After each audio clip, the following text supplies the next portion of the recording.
Hey, Kendall. Hey, Gavin, what's up? Want to venture with me to Camp Half-Blood and talk about Percy Jackson and the Olympians? Whoa, you mean the gods are real? Hell yeah! Alright, yeah, let's do it.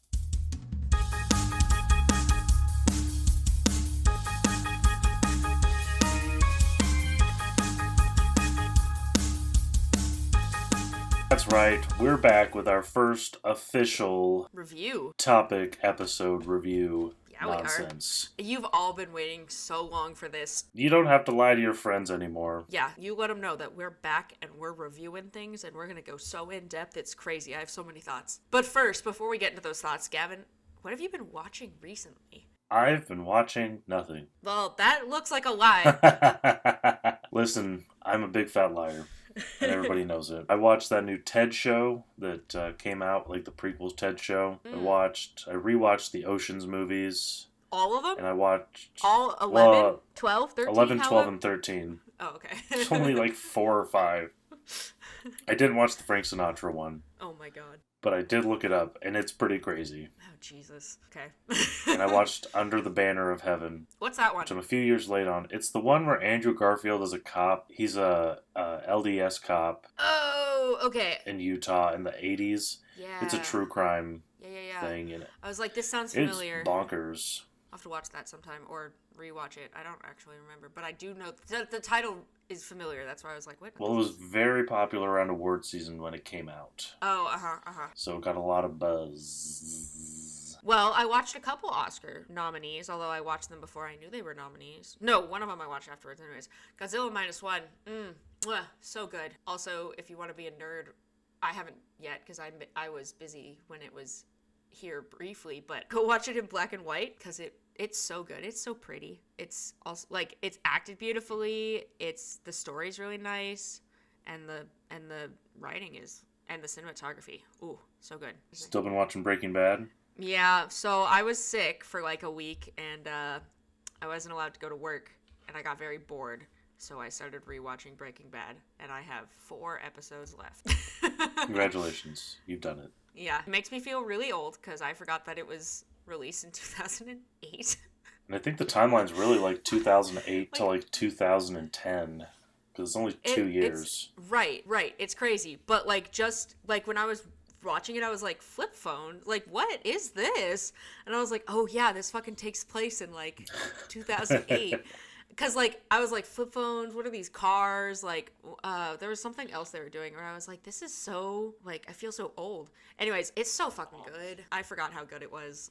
No, I didn't forget how good it was. I was just reminded beautifully how brilliant it is. Anyways, I also watched Alive and Society of the Snow. What's Alive? Alive is the U.S.-made movie about the same event that's based on the book called Alive. Got it. It was made in like the 90s. Society of the Snow is the one that just came out and is the real one. Been nominated for a couple Oscars. It's the much better one that was made more today and is not white and American. It's so good. And then I rewatched Alive because the book is one of my favorite books, and I wanted to remember what the movie was. But that's not what we're here for. What we're here for is drama, adolescence, unhinged neurodiversity, and attacking each other while playing capture the flag in the forest. And the thing that started my obsession with... No, the second thing. The thing that reinvigorated my obsession with Greek myths. The first, of course, being Hercules. Ooh. You know, when you think about it, yeah.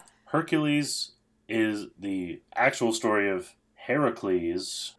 And the movie Hercules are about as far apart as Percy Jackson Lightning Thief book and Percy Jackson the Lightning Thief movie. Percy Jackson and the Olympians, the Lightning Thief? That one? The movie. Not the show. The movie? But yeah. Well, the show is just called Percy Jackson and the Olympians. Well, that's the official series title because that's what the book series is called.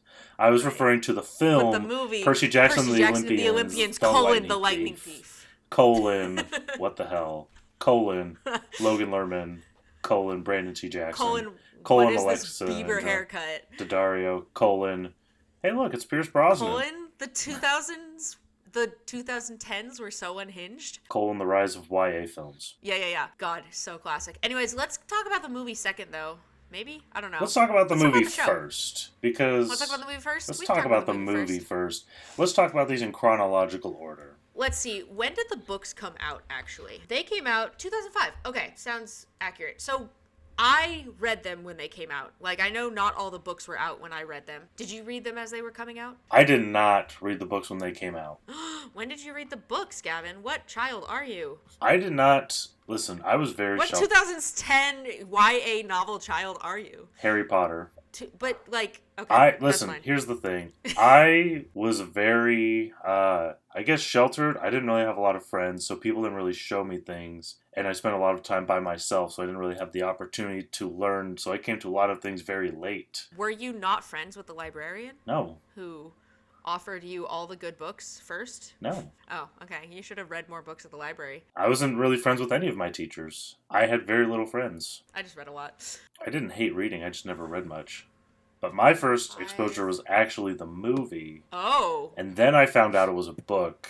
And then I read the book. Oh, wow. Okay. Wow. Interesting. Mm-hmm. We can talk about that a little more later, but I have some very complicated thoughts about whether it's better to read the book first. I always say read the book first. Nope. When movies come out for books that I haven't read, I try to read the book first. You're actually wrong. Here's why you're wrong. Okay. Because I really enjoyed that movie, and then I read the book, and then I realized just how bad it is. How bad? And the book is almost always going to be better, right? So I want to enjoy the movie, show, whatever, and then read whatever it's based off of. and then not be disappointed. Bad. Yes. To be fair, because I did rewatch the movie, and I was like, this movie is so iconic to our childhood and, like, our pre-adolescence. Like, and just that genre of YA movie, you know? It's so iconic. And I watched it, and I was like, this is bad, and it's not the Percy Jackson series, but it's so fucking good in, like, a different way. It is, I think you're right. It is good as a very typical YA movie about teenagers going across country. Mid-late 2000s. In the mid-late 2000s, doing their thing. Logan Lerman, everyone loved him. All of that is perfect. If you compare it to the books, it's so bad. It's so bad. But the amount, like, I wrote some of them down. The amount of iconic moments that I forgot about, and then iconic lines that I forgot about, where I was like, this was so iconic 15 years ago. But we'll talk about that later, because right now here, we're here for the next generation, right? We're here for the new generation of Percy Jackson kids, the next generation of Half-Bloods that have come to read these books passed on from not their parents, probably. Could be their parents. And maybe their parents, I don't know. And this Disney era of taking all of our beautiful youth, Disney-fying it. And we're going to talk about the show that came out recently. Because it was very hyped up. Not only were the kids hyped about it, but myself and, like, my friends who originally grew up with the books, like the original generation that had them new, we were pretty hyped about it being a thing. Because there's a reason that, especially book series, it's a little easier when it's a single one-off book to make a movie off of it, because it's a single one-off. When it's a series, it's so hard to make a movie or even a movie series because there's not enough time for that content. So things like, one of the best ones in the last few years was, that I personally think, was a series of unfortunate events, because they had so much time to tell all those stories instead of smushing them into one little 2.5-hour movie. And look, I'm going to take some claim. When I was about 11 or 12 and finishing the series of unfortunate events, because whatever the 12th and 13th one had just come out. That one was a series that I read as it came out. But when I was that age, I was like, whenever the movie came out, I was like, you know what would be better? And I swear, someone had bugged the room and stole this idea. But I was like, well, you know what would be better? A TV show. And when I'm older, I'm going to make a TV show. Little did I know that I was too young and it wouldn't happen soon enough and someone else made a TV show before I did. But I'm pretty sure they stole my idea. Anyways, because you have so much more time to focus on the stuff. And like with this series, you know where they're going, where, like, each season is going to be one of the books, which is a really good way of doing it because there's so much in there. And because it's based on Greek mythology, there's even more, because you have, yes, the lore and the information from the books, and then all this Greek mythos to add on to it as well. But here's what I will say. You can make a good YA film series based off books. And it doesn't have to be word for word for the book. Like, that's not the point. I think the problem, like, when you compare, like, Percy Jackson the movie to Percy Jackson the book, there's missing a lot of key elements. And I feel like the show, the first most important thing they did was casting actual children. Oh my god. They don't even try to hide it in the movie. Grover says something about high school, and I'm like, yeah, y'all fucks look like. Well, and they all drive. Yeah. So yeah. What? But like Percy being 12 is very important to the story, and everybody being super young, and then like seeing the show, you're like, oh, this is what these kids look like. Going on this adventure. And it's important too of like they're so young, and then like, you know, Luke is definitely a lot older, although he's like 16 in the books. He still didn't look, he looked like 14, but whatever. Whatever. Or maybe he's 14. He's pretty young in the books. He's like I don't know, but I was teen. like, I feel like he should be older. But yeah, they're like literally 12. They're just hitting adolescence, and that's the point too with Half-Bloods as well, is that as you grow and hit adolescence is when you're smell pheromones, whatever the fuck you want to call it. Puberty makes you smell. You hit your like thing, things start happening. So it's important for that age instead of already being in fucking high school. You know, having the creator more on board. Yeah. I was going to more or less talk about this episode by episode, but try not to go super into detail, but that's just the order of my thoughts. Right. It starts really nicely. It starts us off with an introduction. Mm-hmm. It's pretty close word for word to the book. I haven't read the books in a while. The little mini opening, I never wanted to be a Half-Blood, that is verbatim from the book. And I only know that because it's the exact same wording as the musical, and I'm like, they can't both have the same wording without one of them stealing it from something. Right. But it's really nicely told. It goes right into it. It gives you that context. It's from the books. There's definitely a lot of more with his mom, which I really liked, kind of establishing and showing their relationship. That's really good, because that's a super strong relationship, and that initialization of, she basically prepared him for all of this, or tried to, the best she could. I will say though, and this is a theme that reoccurs a lot, is it is not intense enough. The monsters are not scary. Very boring. Like all the monster fights. The gods are not flary, and it's just like the action is just not intense, and it's Disney trying to make it nice for kids, but they can still make it like fucking, I don't know, what's a Disney movie that's like, I don't know, they have Marvel and stuff on there that kids watch. But see, here's the point, is like, it's supposed to be intense and scary for kids, but they still prevail. Right. You should feel scared for Percy. And like the Minotaur fight there was no sound, like, fucking at all. Greek monsters are terrifying as hell. If you read the descriptions of those things, they're terrifying. And some of these monsters are not very, I mean... And like the fight with Miss Dodds, you know, it just... Yeah. She shows up short, and then it's over. And then it's over. You don't see the sword. Like, whatever. It's just over. And it's like not intense. They're not inside, so it's like they're just outside in free reign and shit's not breaking and whatever. And Percy's not really trapped. And like my other gripe is just, they didn't do it in the movie either, but they don't really show his relationship with Brunner at all. But like, I think they sort of swapped out his mom for what Mr. Brunner does for him in the books, like teaching him kind of about mythology and sort of being his way into that world, which is not a bad change now that I think about it. It just, they had a relationship before this, and it would have been nice. Because he's been at the school for a little bit, you know. And, you know, a lot of the criticisms are just like, the episodes are short and there wasn't enough time, and I agree. You know, I feel like I had like one more episode to show him more at school, and then just sort of ended episode 1 with killing Dodds. Episode 2 is them going to Camp Half-Blood. Episode 3 is Capture the Flag, also Camp Half-Blood. And then episode 4, they go on their adventure. Then you got your adventure shenanigans. The pacing is definitely interesting, and I do like that they pace it like each episode they complete one of the like tasks, one of the challenges. It's very Hercules, where it's like, you know, his however many challenges he had. 13 challenges, 12, 13. So it is very much like, this episode is about, we face Waterland. This episode we face Chimera. That, you know, like... But they don't really... The other problem I have is, like, they don't really face these challenges. They sort of show up, know immediately what it is, and then kind of get trapped. They all try to sacrifice themselves for each other. Like, they're all like, no, I'm going to do it. No, I'm going to be the one. No, I'm going to... And then it ends up being whatever. They figure it out. But I swear, every episode, they're like, no, it's going to be me. And then Percy and Annabeth are fighting over who it's going to be. And Grover's like, no, it's going to be me. And then, but they do it every episode. I'm like, okay, fucking chill. We get it. Y'all want to be the sacrificial lamb here. One of my biggest gripes, and you and I mentioned this. I mean, I know it's Disney and I don't know what they can legally show, whatever. Gabe is not Gabe enough. He's not mean and gross enough. And that's like one of the biggest things with him and that character, the importance of the character. Also, we don't really get an explanation. They never explain why he is... They never explain. ...around at all. The point of Gabe, and this is really important, we find this all out at the end of the book, the first book. I feel like they're going to save it for next season. Yeah, but except he's not, because he's again... Spoiler alert, I don't know how to phrase he got turned to stone. He's not abusive enough. Sure. Or he's not... he doesn't seem to be overtly abusive. Right. And he is still toxic. It's still a very negative relationship. Like, I'm not undermining that, but it is not. It's still just very neutral because it's like, yes, he's sitting on the couch and he's telling Sally to go do stuff, but he's not like he's just like a regular yelling at her. Deadbeat husband. He's not emotionally like yelling at her and calling her names and putting her down. He's not physically approaching either of them. The whole like Gabe smell thing is like not even really there, but that's the point of Gabe. So, and I don't know, and I because it's Disney, I feel like, yeah, maybe they didn't want to show some of that, but they don't have to go super into it with it still have it there, you know? Yeah. I don't know. I was just really disappointed because it's a really important part. And it's also a whole thing of like Percy has this conflict with his mom of like, why are you still with him? He has this conflict with Gabe and constantly gets in trouble.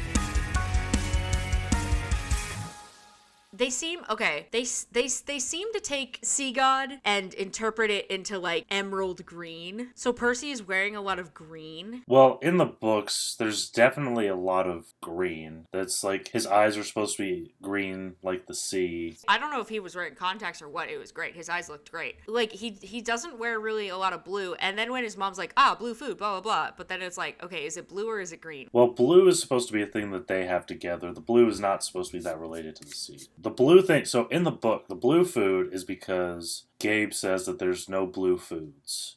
And so Sally makes a point to make blue foods, buy blue foods, just to be like, eat a dick. I think, the characterizations, I think they really nailed, like, all the cast do a really good job. I think, the characterization's Walker pretty Scoble good. And everyone. There's so many iconic, like, adult moments, like, all the adult actors, like, little kind of cameos with them, which is great. Okay, another big qualm. Talia's tree is so... It's huge. What are you talking about? It's so sad. What do you mean? It's not small. It's so sad looking and like not mighty. In the show? Are you kidding me? We talked about this. They're like, look, it's a tree, and it looks like the saddest little it's just not dead lush. Tree. Sure. But it looks so small. And like, yeah, they're in a distance. And then later when they're up close, it's a little bigger, but it's really not that mighty looking.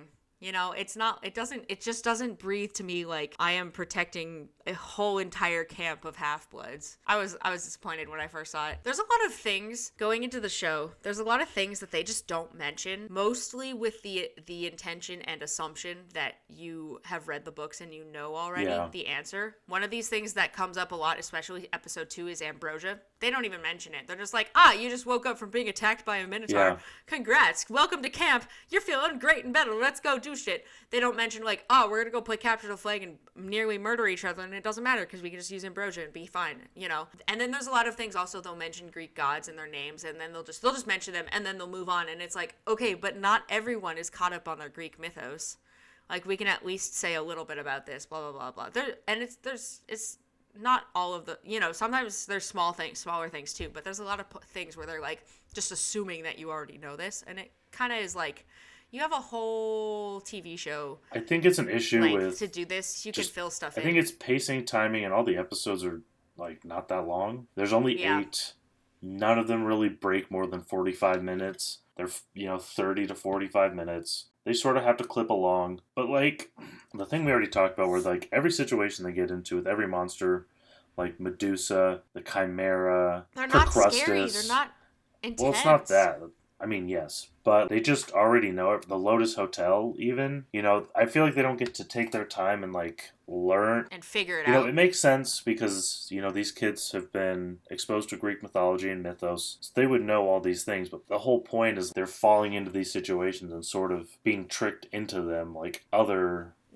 heroes past have. Takes away from, their learning. And they're all like, Mary Sue is the thing where, like, they're just good at everything. Mm-hmm. They're all, they all have, like, their thing that they're best at, but they're all sort of... And you kind of get it later in the season, they kind of do that, but at the beginning, it's really, like, Percy really knows nothing, which is not true because he's learned all this stuff from Brunner and from his mom. So he knows Greek mythology, he knows about Perseus, he knows about these creatures, he knows about some of the gods. But then when he comes to camp, he's like, who the fuck is Dionysus? What the fuck is this? Like, he's like, why, what's a demigod? And it's like, bro, you're supposed to know this stuff. I don't know. I'm really worried they're gonna do the Harry Potter thing, where they just like make Annabeth Hermione and she's just super smart, knows everything, pretty much perfect. Grover's just the silly goofy one, and then Percy's the sort of dumb hero. Well, in the later episodes, especially when they're separated from Annabeth, Percy is still, he shows that he's smart. It's like he knows this shit. They just had Annabeth with them,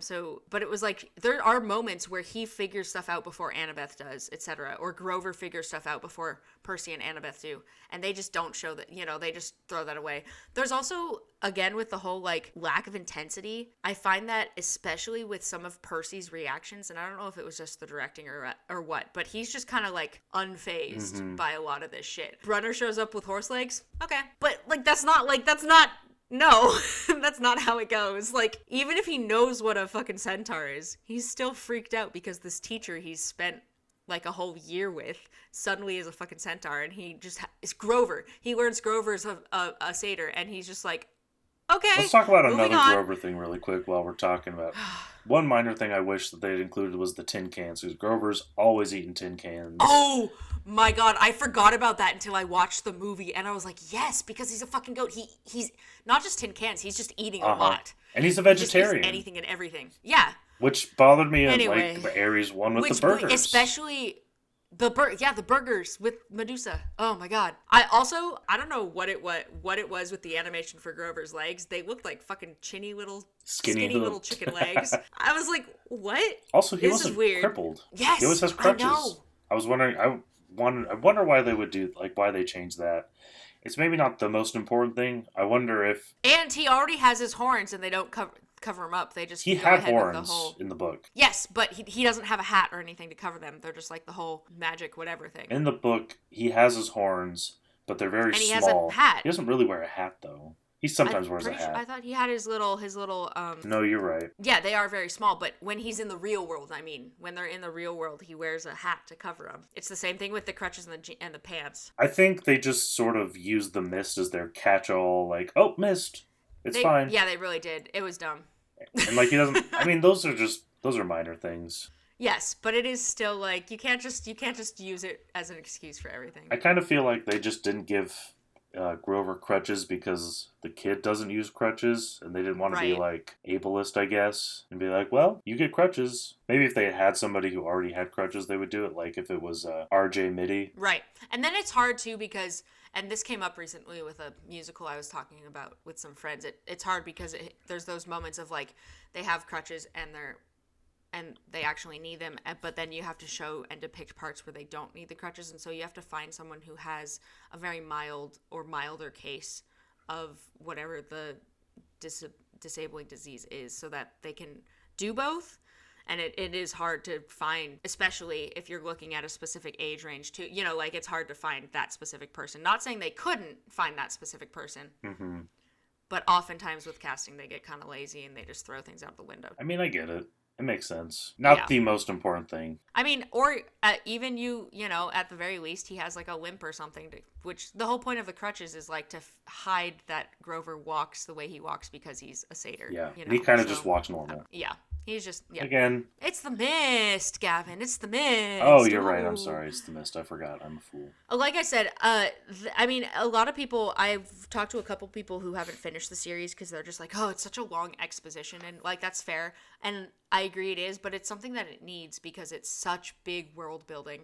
And, again, making more TV series out of these long form things like Last of Us and Series of Unfortunate Events, even Mandalorian. You can add more than just what the book text has, which really, especially if they work with the author, allows real like extra world building, right? Like you can world build so much from the book, even stuff that isn't in the movies because there's so much in the books, but you can talk with the author, with the original content creator to add even more, right? And just make it like an extension of this story and this world, which I think needs to happen more. They still missed it. Yeah, I think, you gotta have the world building. I just feel like, Rick Riordan was more heavily involved, I think, with this one, which helped. But it's just, I don't know, it was underwhelming in a lot of ways. It's so underwhelming. There's a lot of moments that were missed, like iconic moments, and I don't know how many of these are from the book and how many of these are from like the movie or the musical, and I'm just mixing it up. But there's there's moments where like Clarice kind of was a little underwhelmed. Again, it's just all underwhelming. I think Clarice was fine just because she's not super in the first book and she gets more in like the second and later on. Oh, okay. Something that I noticed, especially at the Camp Half-Blood ones, and it's in every episode, there is this so distinctly, weirdly unnatural key light in every single shot. So a key light is when you have a shot where in someone's eyes there's like a circle of light. If you go watch literally any media, you'll see it. It's like because it's like when you draw anime and you draw the little like glare in a pupil. That's basically a key light, but on film, and it's very intentional. You set up a light to reflect in the eye so that you get that key light. I swear to God, in this show, in every single shot, there's a key light, and it was really prominent to me and weird to me because they even have one when they're at Camp Half-Blood and they're sitting outside and there's like this unnaturally bright key light in their eyes. It just threw me off because I was like, very clearly you are not just sitting outside. Why did they decide to do this in every single shot? I think it's also, part of what makes the adapting thing kind of tough is just switching from a first to a third person perspective, because the books are all through Percy's eyes. And then when you transfer it to TV, you sort of have to add the other perspectives. That's like, also, I totally forgot that Hunger Games, now I know you don't have to switch perspective, but Hunger Games is also written first perspective, and I totally forgot about that, and then reread them, and I was like, what the fuck is this? But see, here's the thing. But like the movies, I feel like they translate that well, because they focus on Katniss. And I think that is one of the advantages of a movie over a show, is a show you have to flesh out other characters differently than you would in a movie. And, we only really see Annabeth and Grover through Percy's eyes. It was nice seeing, them do other things. Annabeth got a lot of Percy's big moments from the books, like seeing the fates. And it just seems like they're queuing her up to be, Hermione in the way that, like, is sort of annoying, quote unquote. Like, she's just the know-it-all who is perfect. Well, and, Annabeth does have a really big overarching hero story and prophecy kind of thing in the whole book series, but it's not really revealed or figured out until like halfway through. So yeah, to start it so early on is an interesting. Well, like they have the fates in the book, but Percy sees them, not her. Right. It's one of those small changes that it just seems like it might be leading towards a bad road, potentially, with just sort of, like I was saying with the Harry Potter, the silly one is Grover. Annabeth is the know-it-all, who's kind of a pain in the ass. Yep.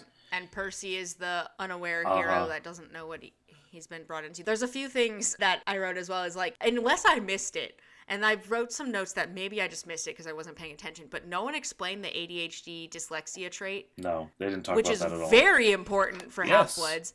And as someone who grew up with these and then later gets diagnosed with like neurodivergent traits, and my friends as well, like, this was a big iconic thing for childhood, being like, oh my God, what if I'm a demigod because I have XYZ, right? It's like a big thing. And not just to say like, okay, it's not in there and, whatever, but it's just such an iconic Half-Blood thing. And they talk about, they don't explain it. And it's like, and then they just kind of forget about it for the rest of the series. Whereas like in the movie, it's constantly, the Greek is constantly translating for Percy, and we see it. But it's like we mention that he has ADHD, that he has dyslexia, and then we move on and we don't talk about it again, and we don't even explain how it's integral to him sword fighting so well after 2 lessons with Luke. Yeah, and the sword fighting thing is also not delved into, because in the books, like, he tries a bunch of different stuff and he's bad at it. Sword fighting's the one thing that he's really good at.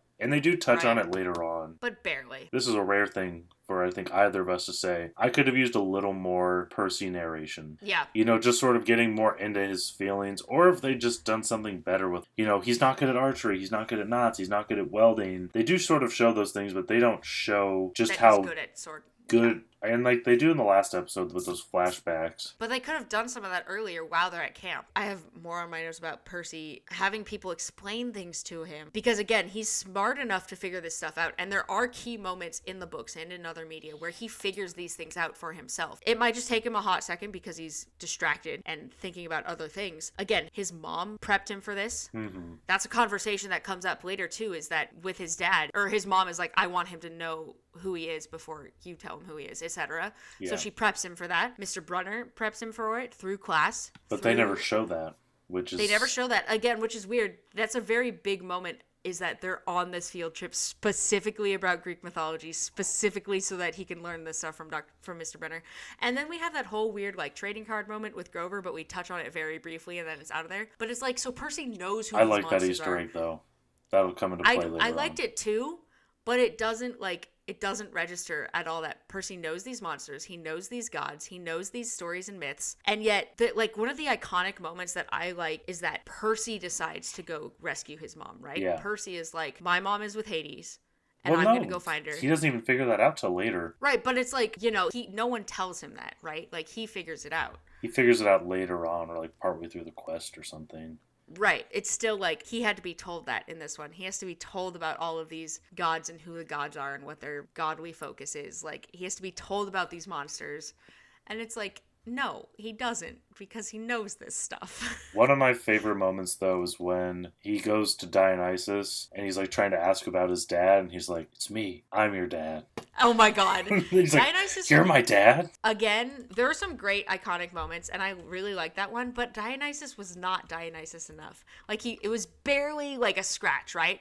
Like, it was like, I can see where you're going with it, but it wasn't enough, because Dionysus is all over the fucking top. And this was like a single moment and then it's over, I need him like around the whole time. I also just love Jason Mantzoukas. Well, he didn't get enough time to be Dionysus. Like, none of the gods really got their allotted time. But I guess if in the books, there's only like a few gods. There's Hades, I think Hermes shows up, but he might not be till the second book. You get Poseidon. But he's still mentioned a lot because it's fucking Luke's dad. Like, yeah, Poseidon and the whole like sending Medusa's head.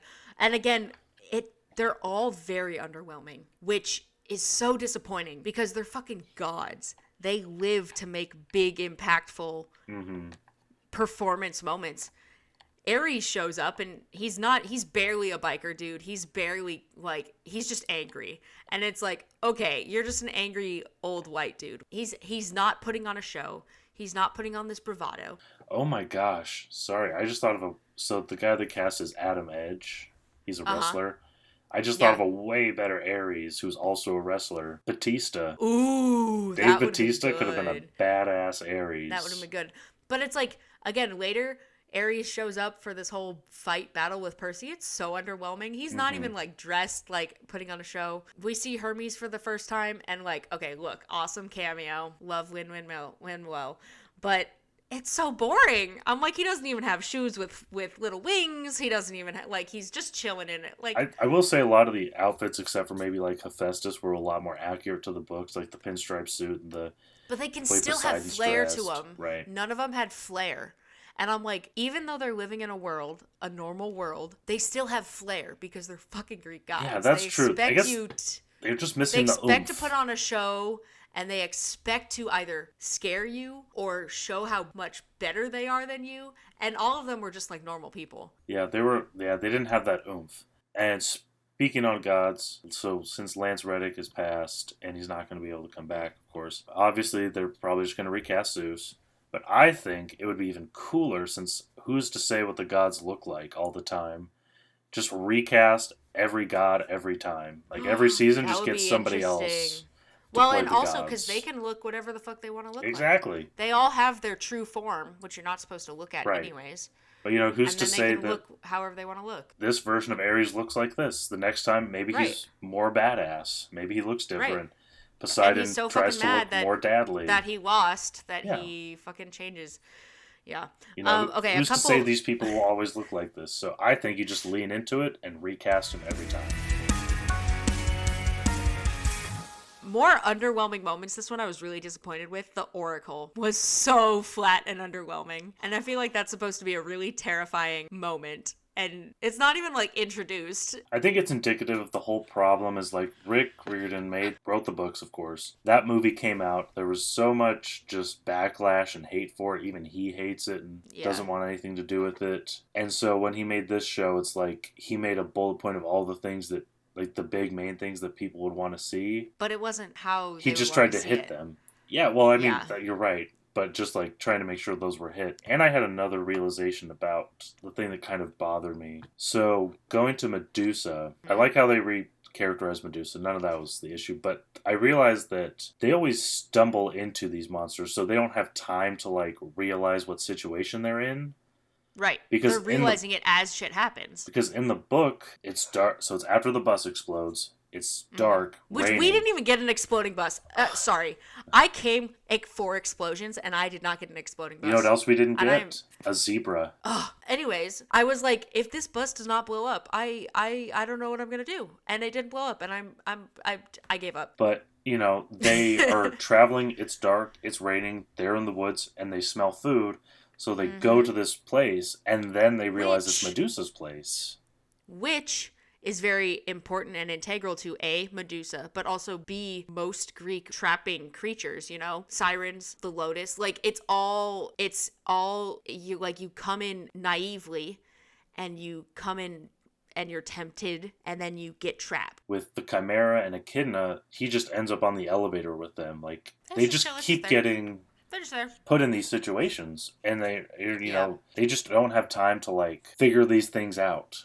They just and it's also like they figure out fall the into whole the traps and things. Medusa thing way too quickly, and it's like one of the iconic moments that I remember is Grover being like, this statue really reminds me of my Uncle Ferdinand. And he kept saying Uncle Ferdinand all throughout the episode, so I was waiting for that moment.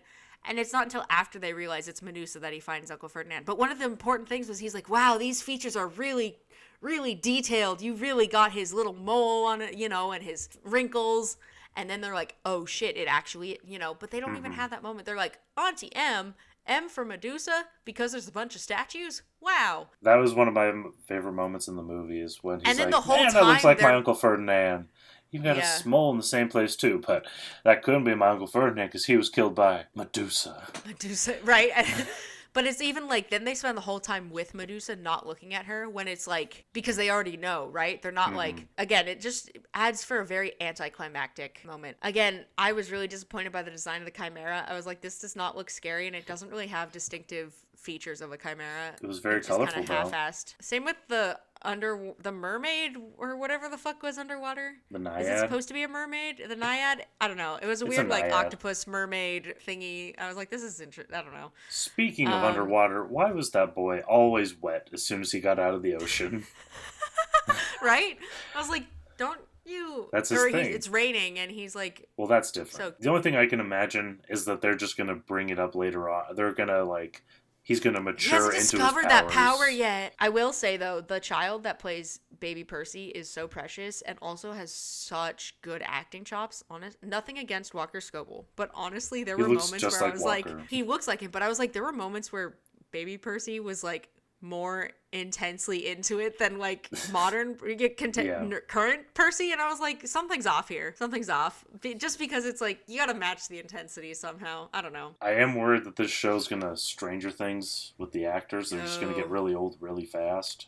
Yeah, because they're 14 or so now. Yeah. Okay. So this was my thing. Was like, okay, we spend the whole first few episodes. Percy is so oblivious. Blah blah blah. They get to Waterland, and Percy is like, oh hey.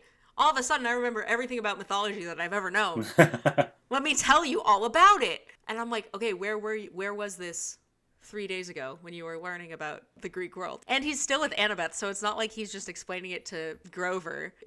It's so weirdly inconsistent. Also, I did not recognize Timothy Omenson. The other interesting thing about the show in just general, this isn't a bad thing necessarily. The cuts to black. Did you notice that? Like, it would. Yeah. And I wrote a little note for later, too, but it's definitely. I think they're going to put it on TV or for ads. Interestingly enough, for a while in January, they had the first episode on Hulu to Well, stream. that's because Hulu and Disney are owned. Yes. But so they did have ads in between in some of those breaks. I think you're right. I think it's just built for ads. Yeah, it's weird. Can we just talk about the Lotus Hotel? Yeah, the one scene that everybody says the movie did right, and they would be correct. And it's not the Lady Gaga. It's not Poker Face. It's just that they don't have any fun except for Grover. Yeah, and also that was the whole Augustus thing was so awkward and weird. It was so weird. It was so awkward. It was the weirdest way they could have introduced the idea of him Grover's search for Pan. Okay. Oh, I will have to say though, it was so refreshing. It was so cool, so good to finally, after a really long time, have Lin-Manuel Miranda act in a movie and not just have like a 2-second cameo. Yeah. You know, I saw him in the whatever episode, second episode, third episode, where he has that cameo, and I'm like, oh, great, a cameo, cool. I did not expect him to come back for a whole ass scene in an episode. And I was like, oh, this is so good. I haven't seen this since Hamilton, but even then it's like, you don't see this. He's just in 2-second cameos. So I don't know. I really enjoyed that part. He's not being Lin. He's not just being Lin doing a cameo. He is playing, you know, like he's actually playing a character, which I was like, this is great. I want more of this. Lin, can you just be in more movies and not have him, you know? Are you saying you didn't watch him in his invigorating role as the Piraguas man from In the Heights? Well, you're missing some of his best work. I actually haven't seen In the Heights yet. You just have to watch his bit. He sells piraguas. The gods complaining about peeing parents seems to me they just need to stop being so frisky. True. They're all like, parenting's so hard, blah, blah, blah. I'm like, okay, well, stop just then stop getting together with everyone. Or you're a fucking god. Like, you should be able to figure out how to not reproduce if you don't want to.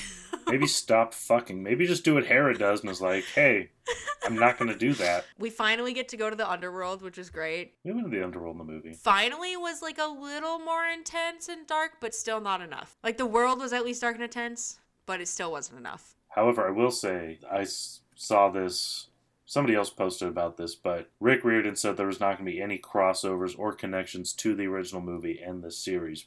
But the guy who plays Charon, the ferryman, in the movie is Krusty in the show. Julian, I can't remember what his last name is, but he also plays Death on Supernatural. You've probably seen him in a bunch of stuff. Yeah. He was Krusty. Nice. So, Rick Riordan, you're wrong. I will say, though, the one creature I was pleased with was Cerberus.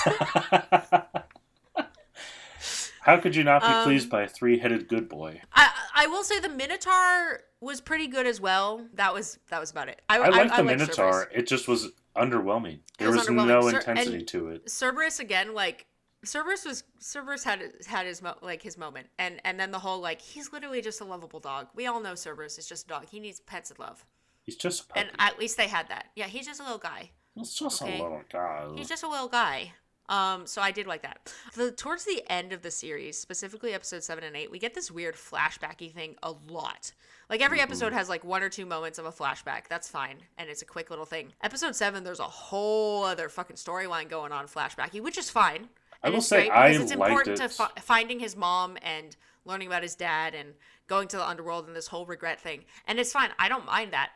It's just so out of place to be in just the one episode in this one important part. I would have liked it to be in the rest of the episodes. Have more of like, here's a little flashback where he's like, oh shit, that's Medusa. Or it's like, here's a little flashback and it's like back to the cards with Grover and we learn about, you know, like we could have had more of those throughout the whole series and it just it would make this one episode not feel like an outlier. Hopefully season 2 will fix some of these problems. The book it's based on is shorter than the first one, though. I do, because like again, I do like this whole second storyline flashback thing, and it's really iconic. It shows a lot about his mom, a lot about his dad, a lot about his story. It does feel very like TV drama-y though, which is like, okay, now is this a Disney kid show? I don't know. Talking about anticlimactic entrances, fucking Hades. That was the saddest thing in the world. The saddest thing in the world.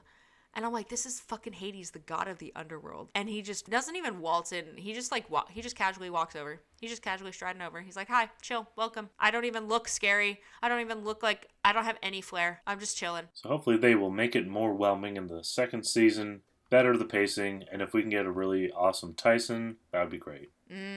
I love Okay, Tyson. my last note. I'm a little sad we didn't get the hot, sexy, shirtless sea god moment. I don't think they have one of those. What are you talking about? I don't know. Poseidon's just Just supposed to generally be like, speaking, you missed that? You wanted that? yeah. He All had a right. great accent, but it was like, again, just kind of underwhelming. And He's the dad from Lost in Space, the reboot. again, they've got some great adults playing the gods here. They've all got like they're recognizable from various things, and they've got great moments. There's no godly flair. It's so boring. The only one that was truly nailed was Poseidon, only because, like, in the books, he's just like a chilled out beach dude. Yeah.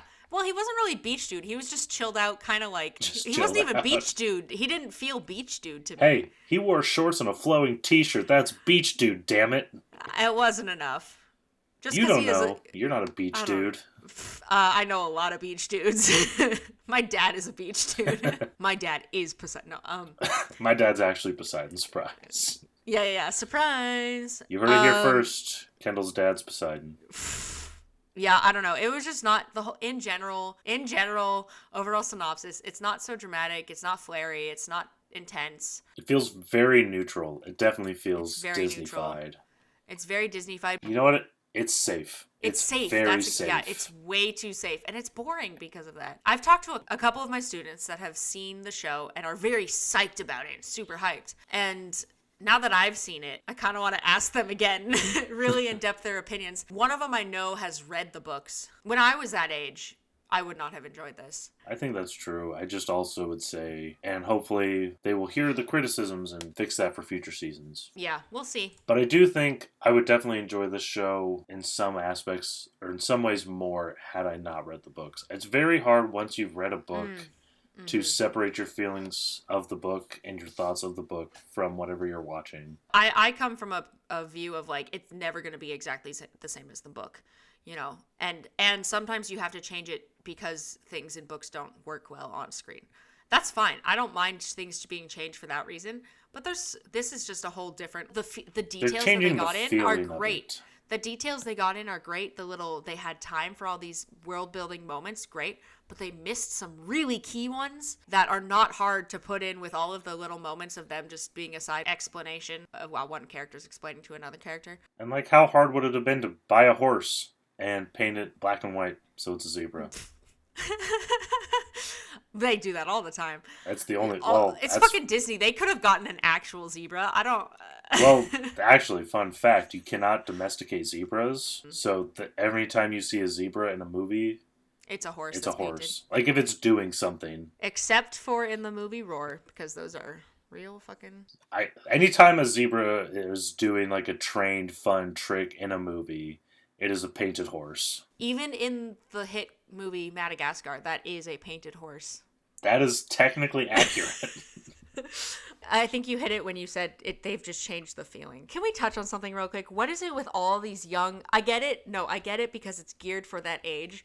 But in all young adult or teen, young child, whatever, books, stories...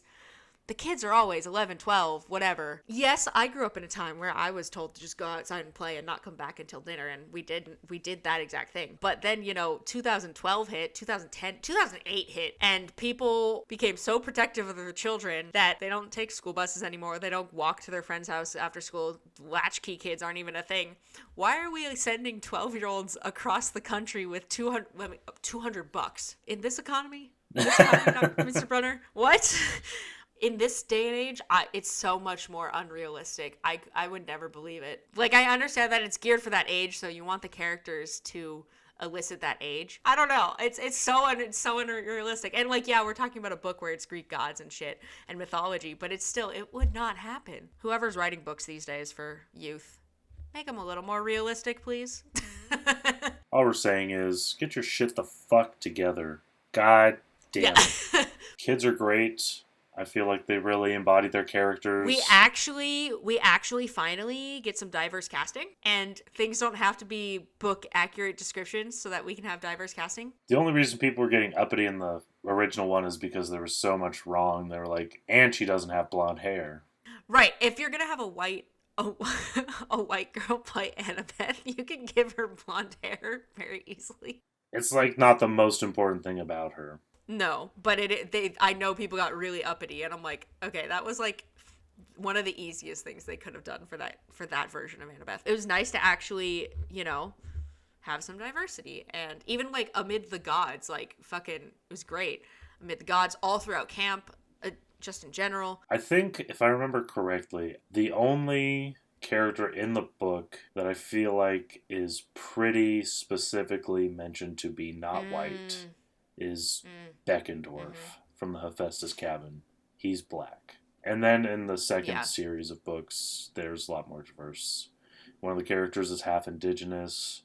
One of them's Hispanic. One of them's Chinese. But it's also just like percentage-wise in the world.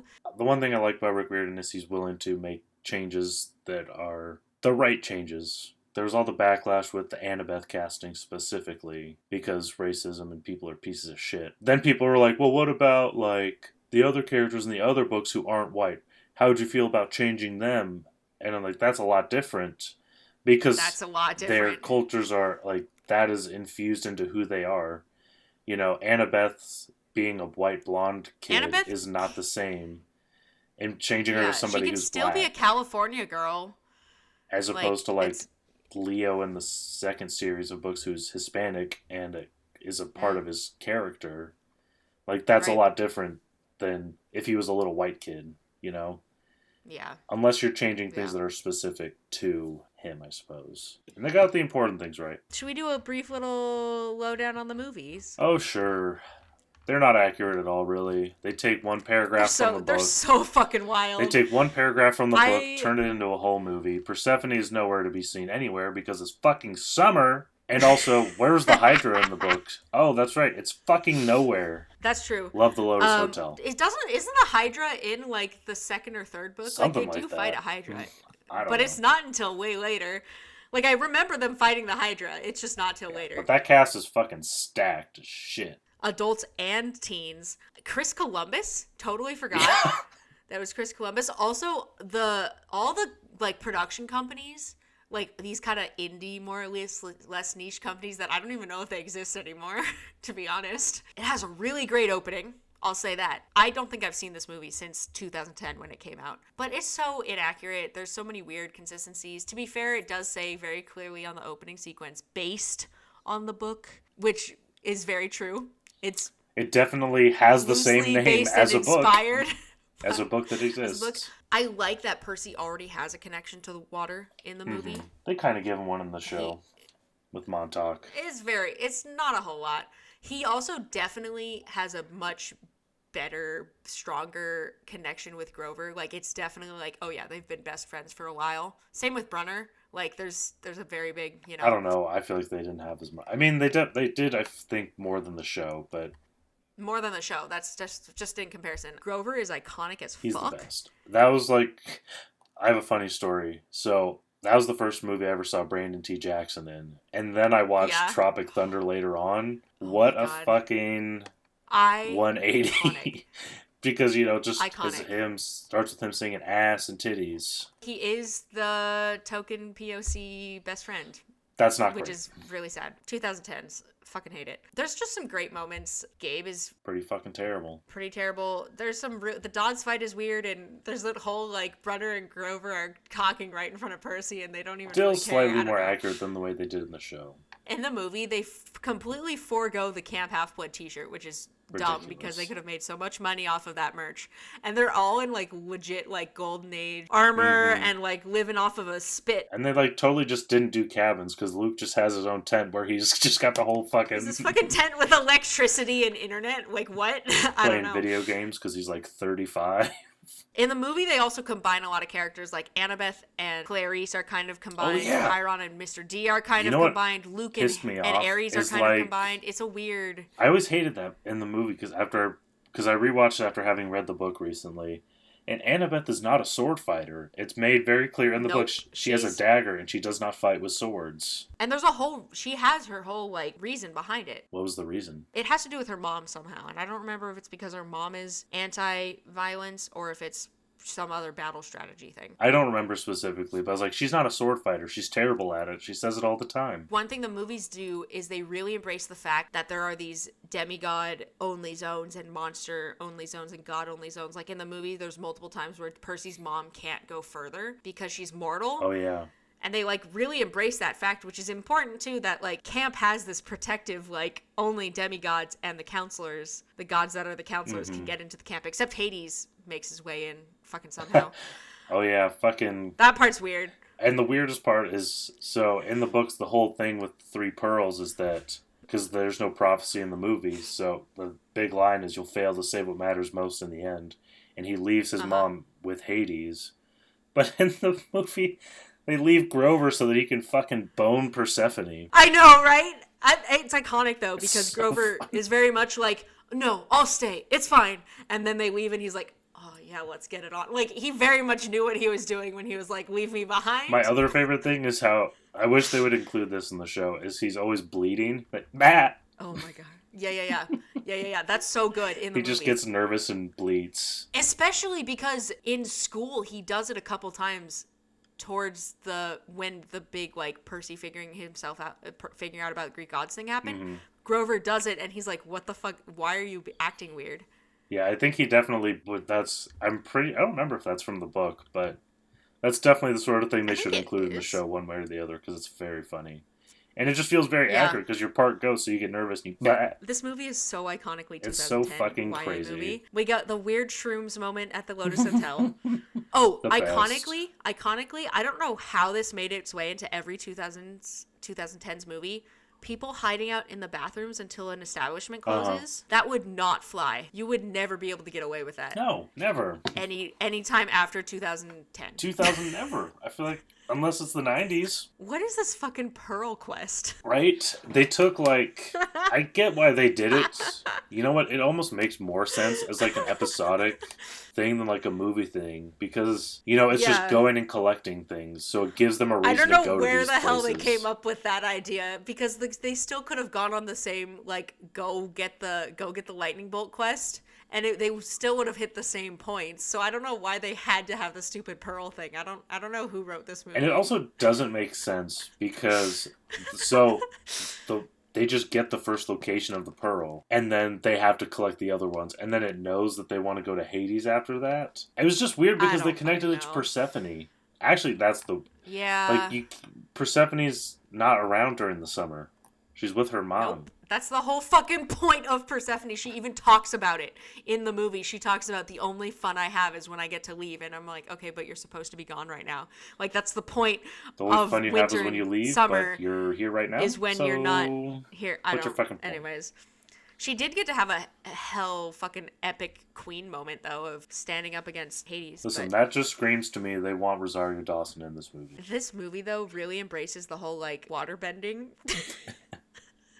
Like, Percy is literally just a waterbender. I have to say, though, so, like... before I read the book, I really, really liked this movie. I thought it was... It's a really good time for a 2010 It's a great 2010. Teen romp. I don't know how kids feel about movies these days, but it's iconic to our childhood.